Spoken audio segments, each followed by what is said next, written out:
ओम नमः शिवाय। शिव जी सदा सहाय। ओम नमः शिवाय। गुरु जी सदा सहाय। संगत जी, गुरु जी का अनंतम अनंतम शुक्राना। संगत जी, आज आपको मैं एक ऐसी चीज़ बताने जा रहा हूँ जो शायद आपको साथ बहुत बार घटित हुई होगी और आपको भ्रम में पड़ गए होंगे। आप किसी तंत्र मंत्र के साथ पास में चले गए होंगे या ज्योतिष वगैरह, या आपने यूट्यूब पर ट्राई किया होगा तो आपको बहुत ज़्यादा लगा होगा। सपने में अगर संगत जी कभी भी आपको आके सांप काट ले या सांप दिखाई दे तो आप उससे घबराए मत। आपने महादेव से या गुरु जी से कोई अरदास लगाई थी किसी काम के लिए, तो संगत जी महादेव और गुरुजी के आदेश से ही वो सांप आपके सपने में आया आपको डसने, ताकि आपके अंदर वो ऊर्जा आ सके जो ऊर्जा आपके कार्य को सफल करेगी। आपके अंदर आत्मविश्वास, कॉन्फिडेंस, एनर्जी, मतलब एक ऐसा माइंडसेट कि हाँ होगा ही होगा। जब इंसान का माइंडसेट हो जाता है ना कि होगा ही होगा, तो होगा ही होगा, तो वो काम सफल जरूर होगा। तो वो ऊर्जा आपके अंदर आती है और आपकी वो इच्छा पूरी करते हैं महादेव उस सांप से डसवा के, ताकि आपकी वो इच्छा पूरी हो सके। कभी भी आपको अगर ऐसा सपना है कि आप सपने में आपको सांप दिखाई दिया, आपको डसने की कोशिश कर रहा है, तो आप घबराए नहीं, क्योंकि गुरुजी और महादेव आपको सफल करना चाह रहे हैं आपके उस अरदास के लिए, जो अरदास आपने गुरुजी के चरणों में लगाई है। तो संगत जी, पाठ को जरूर सुने, क्योंकि पाठ में सभी तरह की ब्लेसिंग्स है, आपको हर चीज़ की ब्लेसिंग्स मिलेगी। तो आइए पाठ को शुरू करते हैं गुरु मंत्र जाप के साथ। ओम नमः शिवाय। शिव जी सदा साई। ओम नमः शिवाय। गुरु जी सदा साई। जय गुरु जी। जय गुरु जी। जय गुरु जी। देवताओं का गर्व दूर करने के लिए तेज पुंज रूपिणी उमा का प्रादुर्भाव। मुनियों ने कहा कि संपूर्ण पदार्थ के पूर्ण ज्ञाता सूर्य भुवनेश्वरी उमा के जिनसे सरस्वती प्रकट हुई थी, अवतार का पुनः वर्णन कीजिए। वे देवी परब्रह्म मूल प्रकृति ईश्वरी निराकार होती हुई विशाखा तथा नित्यानंदमयी सती कही जाती है। सूर्य ने कहा कि तपस्वी मुनियों, आप लोग देवी के उत्तम एवं महान चरित्र को प्रेम पूर्वक सुने, जिनके जानने मात्र से मनुष्य परम गति को प्राप्त होता है। एक समय देवताओं और दानवों में परस्पर युद्ध हुआ। उसमें महामाया के प्रभाव से देवताओं की जीत हो गई। इससे देवताओं को अपनी शूरवीरता पर बड़ा गर्व हुआ। वे आत्म प्रशंसा करते हुए इस बात का प्रचार करने लगे कि हम लोग धन्य हैं, धन्यवाद के योग्य हैं। असुर हमारा क्या कर लेंगे। वे हम लोगों का अत्यंत दुस्सह प्रभाव देखकर भयभीत हो भाग चलो कहते हुए पाताल लोक में घुस गए। हमारा बल अद्भुत है, इसमें आश्चर्यजनक तेज है। हमारा बल और तेज दैत्य कुल का विनाश करने में समर्थ है। ओहो, देवताओं का कैसा सौभाग्य है। इस प्रकार वे जहाँ ताड़िंग हाँकने लगे, तदंतर उसी समय उनके समक्ष तेज का एक महान पुंज प्रकट हुआ जो पहले कभी देखने में नहीं आया था। उसे देखकर सब देवता विस्मय से भर गए। वे रुंधे हुए गले से परस्पर पूछने लगे कि यह क्या है, यह क्या है। उन्हें यह पता नहीं था कि यह श्यामा का उत्कृष्ट प्रभाव है जो देवताओं का अभिमान चूर्ण करने वाला है। इस समय देवराज इंद्र ने देवताओं को आज्ञा दी कि तुम लोग जाओ और यथार्थ रूप से परीक्षा करो कि यह कौन है। देवेंद्र के भेजने से वायुदेव उस तेज पुंज के निकट गए। तब उस तेजोराशि ने उन्हें संबोधित करके कहा कि अजी, तुम कौन हो। उस महान तेज के इस प्रकार पूछने पर वायु देवता अभिमान पूर्वक बोले, मैं वायु हूँ, संपूर्ण जगत का प्राण हूँ। मूल सर्वाधार परमेश्वर में ही यह सथावर जंगम रूप सारा जगत उत्प्रोत है। मैं ही समस्त विश्व का संचालन करता हूँ। तब इस महातेज ने कहा कि वायु, यदि तुम जगत के संचालन में समर्थ हो तो यह तृण रखा हुआ है और इसे अपनी इच्छा के अनुसार चलाओ तो सही। तब वायुदेव ने सभी उपाय करके अपनी सारी शक्ति लगा दी, परंतु तिनका भी उस स्थान से हिल भरने हटा। इसे वायुदेव लज्जित हो गए। वे चुप हो गए, इंद्र की सभा में लौट गए और अपनी पराजय के साथ वहाँ का सारा वृत्तांत उन्होंने सुनाया। तो वे बोले, देवेंद्र, हम सब लोग झूठे ही अपने में सर्वेश्वर होने का अभिमान रखते हैं, क्योंकि किसी छोटी सी वस्तु का भी हम कुछ नहीं कर सकते। तब इंद्र ने बारी बारी से समस्त देवताओं को भेजा, तब वे उसे जानने में समर्थ न हो सके। तब इंद्र स्वयं गए। इंद्र को आते देख वह अत्यंत दुस्सह तेज तत्काल अदृश्य हो गया। इससे इंद्र बड़े विस्मित हुए और मन ही मन बोले कि जिसका ऐसा चरित्र है उसके सर्वेश्वर की मैं शरण लेता हूँ। सहस्र नेत्रधारी इंद्र बारंबार उसकी भाव का चिंतन करने लगे।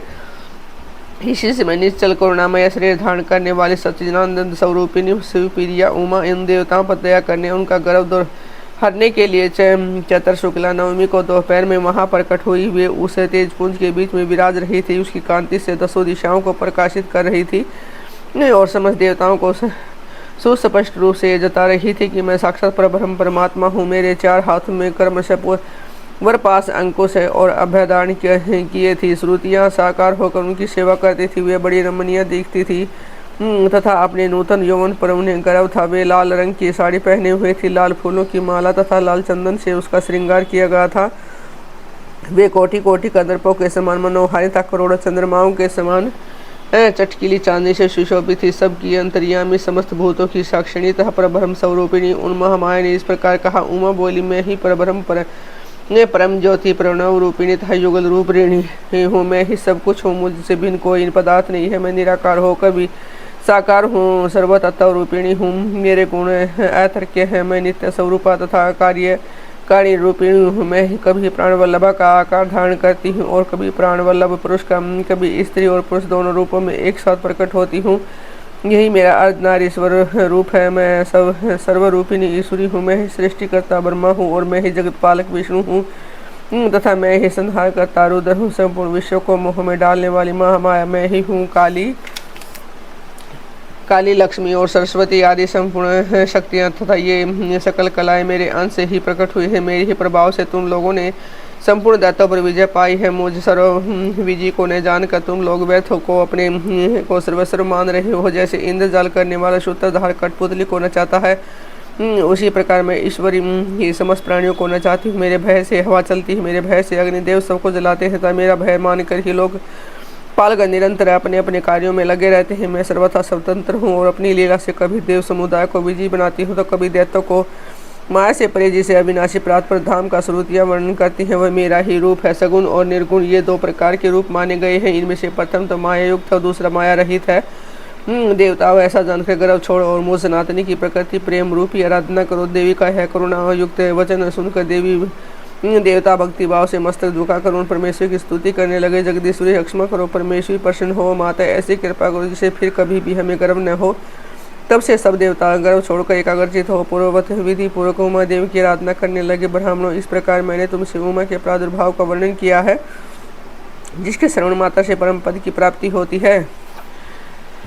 देवी के द्वारा दुर्गमा सुर का वध तथा उनके दुर्गा, शताक्षी, शाकंभरी और भ्रामरी आदि नाम पढ़ने का कारण मुनियों ने कहा कि महाप्राज्ञ सूर्य जी, हम सब लोग प्रतिदिन दुर्गा जी का चरित्र सुनना चाहते हैं। अतः अपार किसी अद्भुत लीला तत्व का सारे समक्ष वर्णन कीजिए। सर्वज्ञ शिरोमणि सूत, आपके मुखारविंद से नाना प्रकार की सुधा सदृश मधुर कथाएं सुनते सुनते हमारा मन कभी तृप्त नहीं होता। सूर्य जी बोले, मुनियों, दुर्गम नाम से विख्यात एक असुर था जो रुका महाबलवान पुत्र था। उसने ब्रह्मा जी के वरदान से चारों वेदों को अपने हाथों में कर लिया था तथा देवताओं के लिए अजय बल पाकर उसने भूतल पर बहुत से ऐसे उत्पात किए जिन्होंने सुनकर देवलोक में देवता भी कंपित हो उठे।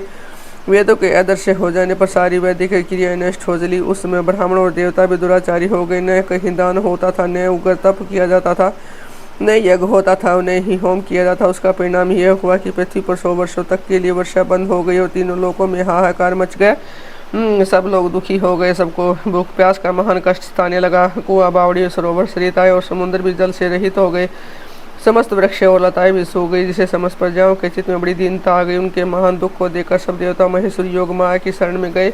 देवताओं ने कहा कि महामाया, अपनी सारी प्रजा की रक्षा करो, अपने क्रोध को रोको, अन्यथा सब लोग निश्चय ही नष्ट हो जाएंगे। कृपा सिंधु, दीन बिंदु जैसे शुभ नामक दैत्य, महाबली, निशोभ, धूम्राक्ष, चंड, मूर्ण, महान शक्तिशाली, रक्त बीज, मधुकैटभ तथा महिषासुर का तुमने वध किया था, उसी प्रकार इस दुर्गा मसुर का शीघ्र ही संहार को। बालकों से पग पग पर अपराध बनता ही रहता है। केवल माता के सिवा संसार में दूसरा कौन है जो उस अपराध को सहन करता हो। देवताओं और ब्राह्मणों पर जब जब दुख आता है तब तब शीघ्र ही अवतार लेकर तुम सब लोगों को सुखी बनाती हो। देवताओं की यह व्याकुल प्रार्थना सुनकर कृपामयी देवी ने उस समय अपने अनंत नेत्रों से युक्त रूप का दर्शन करा। उसका मुखारविंद प्रसन्नता से खिला हुआ था। वे अपने चारों हाथों में कुछ धनुष, बाण, कमल तथा नाना प्रकार के फल मूल लिए हुए थी। उस समय प्रजाजनों को कष्ट उठाते देख उनके सभी नेत्रों में करुणा के आंसू छलक आए। वे व्याकुल होकर लगातार 9 दिन और 9 रात रोती रही। उन्होंने अपने नेत्रों से अश्रु जल की सहस्रों धाराएं प्रभावित की। उन धाराओं से सब लोग तृप्त हो गए और समस्त औषधियाँ भी सिंच गई। सरिताओं और समुद्रों में अगाध जल बह गए। पृथ्वी पर साग और फल मूल के अंकुर उत्पन्न होने लगे। देवी शोध हृदय वाले महात्मा पुरुषों को अपने हाथ में रखे हुए फल बांटने लगी। उन्होंने गौओं के लिए सुंदर घास और दूसरे प्राणियों के लिए यथायोग्य भोजन प्रस्तुत किया। देवता, ब्राह्मणों, मनुष्यों सहित संपूर्ण प्राणी संतुष्ट हो गए। तब देवी ने देवताओं से पूछा, तुम्हारा और कौन सा कार्य सिद्ध करूं? उस समय सब देवता एकत्र होकर बोले, देवी, आपने सब लोगों को संतुष्ट कर दिया है। अब कृपा करके दुर्गा मासुर के द्वारा अपहृत हुए वेद लाकर हमें दीजिए। तब देवी ने तथास्तु कहकर कहा कि देवता, अपने घर को जाओ। मैं शीघ्र ही संपूर्ण वेद लाकर तुम्हें अर्पित करूंगी। यह सुनकर सब देवता बड़े प्रसन्न हुए। प्रफुल्ल नीलकमल के समान नेत्रों वाली जगोधनी जगदम्बा को बलि भांति प्रणाम करके अपने अपने धाम को चले गए। फिर तो स्वर्ग, अंतरिक्ष और भूमि पर बड़ा भारी कोलाहल मच गया। उसे सुनकर सब उस भयानक दैत्य ने चारों ओर से देवपुरी को घेर लिया। तब शिवा देवताओं की रक्षा के लिए चारों ओर से तेजों में मंडल का निर्माण करके स्वयं उस घेरे से बाहर आ गई। फिर तो देवी और दैत्य दोनों में घोर युद्ध आरंभ हो गया। समारंगण में दोनों ओर से कवच को छिन्न भिन्न कर देने वाले सरीखे बाणों की वर्षा होने लगी। इसी बीच में देवी के श्रेष्ठ सुंदर रूप वाली काली तारा, छिन्नमस्ता, श्री विद्या, भुवनेश्वरी, भैरवी, बंगला, धूमरा, श्रीमती, त्रिपुर सुंदरी और मातंगी, ये 10 महाविद्याएं अस्त्र शस्त्र लिए निकली। तत्पश्चात दिव्य मूर्ति वाली असंख्य मातृकाएं प्रकट हुई। उन सब ने अपने मस्तक पर चंद्रमा का मुकुट धारण कर रखा था और वे सबकी सब विद्युत के समान दीप्तिमती दिखाई देती थी। इसके बाद उन मातृकाओं के साथ दैत्यों का भयंकर युद्ध आरंभ हुआ। उन सब ने मिलकर उस रौरव अथवा दुर्गम दैत्य की 100 अक्षौणी सेनाएं नष्ट कर दी। इसके बाद देवी ने त्रिशूल की धारा से उस दुर्गम दैत्य को मार डाला। वह दैत्य जड़ से खोदे हुए वृक्ष की भांति पृथ्वी पर गिर पड़ा। इस प्रकार देश्वरी ने उस समय दुर्गमासुर नामक दैत्य को मारकर चारों वेद वापस ले देवताओं को दे दिए। तब देवता बोले, अंबिके, आपने हम लोगों के लिए असंख्य नेत्रों से युक्त रूप धारण कर लिया था। इसे मुनिजन आपको शताक्षी कहेंगे। इससे शरीर से उत्पन्न हुए शाकों द्वारा आपने समस्त लोगों का भरण पोषण किया है, इसलिए शाकंभरी के नाम से आपकी ख्याति होगी। शिवे, आपने दुर्गम नामक महादैत्य का वध किया है, इसलिए आप लोग कल्याणमयी भगवती को दुर्गा कहेंगे। योगींद्र, आपको नमस्कार है। महाबली, आपको नमस्कार है। या ज्ञानदायिनी, आपको नमस्कार है। आप जगत माता को बारंबार नमस्कार है। तत्वमसि आदि महावाक्यों द्वारा जिन परमेश्वरी का ज्ञान होता है, उन अनंत कोटि ब्रह्मांडों का संचालन करने वाली भगवती दुर्गा को बारंबार नमस्कार है। माते, आप तक वन, मानी और शरीर की पहुँच होनी कठिन है। सूर्य, चंद्रमा और अग्नि, ये तीनों आपके नेत्र हैं। हम आपके प्रभाव को नहीं जानते, इसलिए आपकी स्तुति करने में असमर्थ है। सुरेश्वरी माता शताक्षी को छोड़कर दूसरा कौन है जो हम जैसे अमरों पर दृष्टिपात करके ऐसी दया करे। देवी, आपको सदा ऐसा ही यत्न करना चाहिए जिससे तीनों लोग निरंतर विघ्न बाधाओं से दीक्षित न हो। आप हमारे शत्रुओं का नाश करते रहे।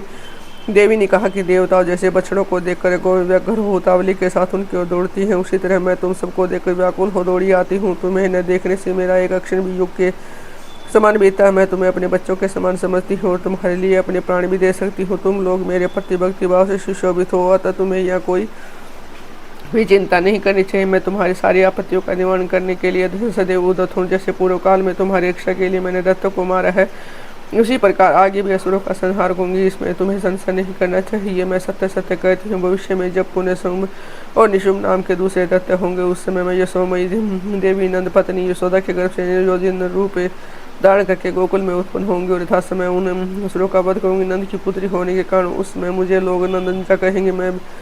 जब मैं भ्रमर का रूप धारण करके अरुण नामक असुर का वध करूंगी, तब संसार के मनुष्य मुझे भ्रामरी कहेंगे। फिर मैं भीम रूप धारण करके राक्षसों को खाने लगूंगी। उस समय मेरा भीमा देवी नाम प्रसिद्ध होगा। जब जब पृथ्वी पर असुरों की ओर से बाधा उत्पन्न होगी, तब तब मैं अवतार लेकर प्रजाजनों का कल्याण करूंगी। इसमें संशय नहीं है। जो देवी शताक्षी कही गई है, वे ही शाकंभरी मानी गई है तथा उन्हीं को दुर्गा कहा गया है। तीनों नामों द्वारा एक ही व्यक्ति का प्रतिपादन होता है। इस पृथ्वी पर महेश्वरी शताक्षी के समान दूसरा कोई दयालु देवता नहीं है, क्योंकि वे देवी समस्त प्रजाओं को संतप्त देख 9 दिनों तक रोती ही रह गई थी। जय गुरु जी, शुक्राना गुरु जी, संगत जी साथ तारी गुरु जी के लंगर सेवा कोई भी संगत कोटिवेशन कर सकती है हमारे साथ। जय गुरु जी, शुक्राना गुरु जी।